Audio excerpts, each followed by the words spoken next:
ఆరోగ్య రంగం గత ప్రభుత్వ పాలనలో ఆరోగ్య రంగం పూర్తిగా నిర్లక్ష్యానికి గురైన విషయాన్ని మనం చూసాం అధ్యక్ష.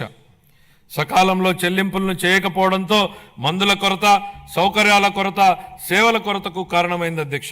వైద్య రంగంలో దాదాపు 6,400 కోట్ల రూపాయల బకాయిలను వారసత్వంగా ఇచ్చారు అధ్యక్ష.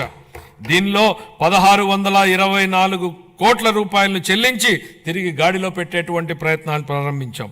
నిర్లక్ష్యానికి గురైన వైద్యారోగ్య రంగాన్ని గాడిలో పెట్టడమే కాకుండా ఈ శాఖకు సంబంధించి ప్రజారోగ్యానికి సంబంధించి మేనిఫెస్టోలో ఇచ్చిన హామీలను అమలు చేస్తున్నాం.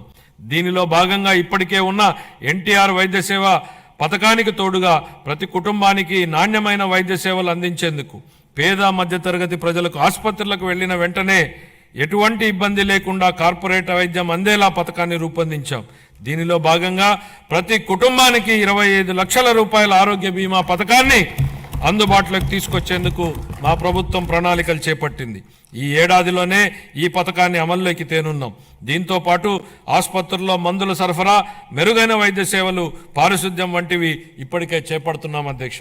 25-26 ఆర్థిక సంవత్సరానికి వైద్య ఆరోగ్య మరియు కుటుంబ సంక్షేమ శాఖకు 19,264 కోట్ల రూపాయల కేటాయింపును ప్రతిపాదిస్తున్నాను అధ్యక్ష.